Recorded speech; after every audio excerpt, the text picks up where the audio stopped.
नमस्कार दोस्तों, मैं शिवा आपको स्वागत करता हूं हमारे और आपके चैनल द हिंदू स्टोरी में। श्लोक 1 योगस्थ कुरु कर्माणि संग त्यक्त्वा धनंजय सिद्धय सिद्धयो समो भूत्वा समत्वम योग उच्यते। अर्थात हे धनंजय अर्जुन, कर्म न करने का आग्रह त्याग कर यश अपयश के विषय में संबुद्धि होकर योग युक्त होकर कर्म कर, क्योंकि समत्व को ही योग कहते हैं। श्लोक 2 नास्ति बुद्धिरयुक्तस्य न चायुक्तस्य भावना न चाभावयत शांतिर्शांतस्य कुत सुखम। अर्थात योग रहित पुरुष में निश्चय करने की बुद्धि नहीं होती और उसके मन में भावना भी नहीं होती। ऐसे भावना रहित पुरुष को शांति नहीं मिलती, और जिसे शांति नहीं उसे सुख कहां से मिलेगा। श्लोक 3 विहाय कामान य कर्वान पुमांश्चरति निस्पृह निर्ममो निरहंकार स शांतिमधिगच्छति। अर्थात जो मनुष्य सभी इच्छाओं व कामनाओं को त्याग कर ममता रहित और अहंकार रहित होकर अपने कर्तव्यों का पालन करता है, उसे ही शांति प्राप्त होती है। श्लोक 4 न ही कश्चित क्षणमपि जातु तिष्ठत्य कर्मकृत कार्यते ह्यश कर्म सर्व प्रकृति जैर्गुण। अर्थात कोई भी मनुष्य क्षण भर भी कर्म किए बिना नहीं रह सकता। सभी प्राणी प्रकृति के अधीन हैं और प्रकृति अपने अनुसार हर प्राणी से कर्म करवाती है और उसके परिणाम भी देती है। श्लोक 5 नियतम कुरु कर्म त्वम कर्म ज्यायो ह्यकर्मण शरीर यात्रा पिचते न प्रसिद्ध येद कर्मण।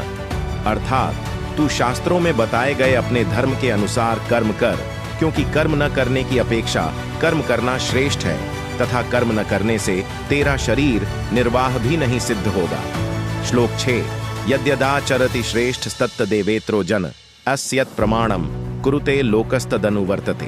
अर्थात श्रेष्ठ पुरुष जैसा आचरण करते हैं, सामान्य पुरुष भी वैसा ही आचरण करने लगते हैं। श्रेष्ठ पुरुष जिस कर्म को करता है उसी को आदर्श मानकर लोग उसका अनुसरण करते हैं। श्लोक 7 न बुद्धि भेदम जनयेदज्ञानाम कर्म संगिनाम जोशयेत सर्व कर्माणि विद्वान युक्त समाचरण।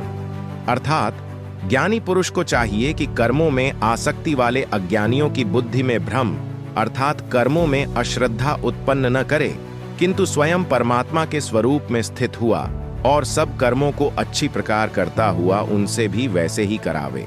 श्लोक 8 ये यथा मां प्रपद्यन्ते तांस तथैव भजाम्यहम मम वत्रमानुवर्तन्ते मनुष्य पार्थ सर्वस्व। अर्थात हे अर्जुन, जो मनुष्य मुझे जिस प्रकार भजता है यानी जिस इच्छा से मेरा स्मरण करता है, उसी के अनुरूप मैं उसे फल प्रदान करता हूँ। सभी लोग सब प्रकार से मेरे ही मार्ग का अनुसरण करते हैं। श्लोक 9 कर्मण्येवाधिकारस्ते मां फलेषु कदाचन मां कर्म फल हेतुर्भूर्मा ते संगोस्त्व कर्मणि।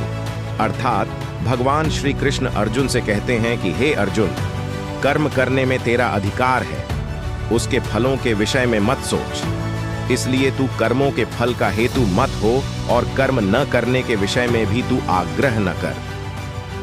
आप हमसे जुड़े रहने के लिए हमारे चैनल को लाइक शेयर एंड सब्सक्राइब जरूर करें। नमस्कार।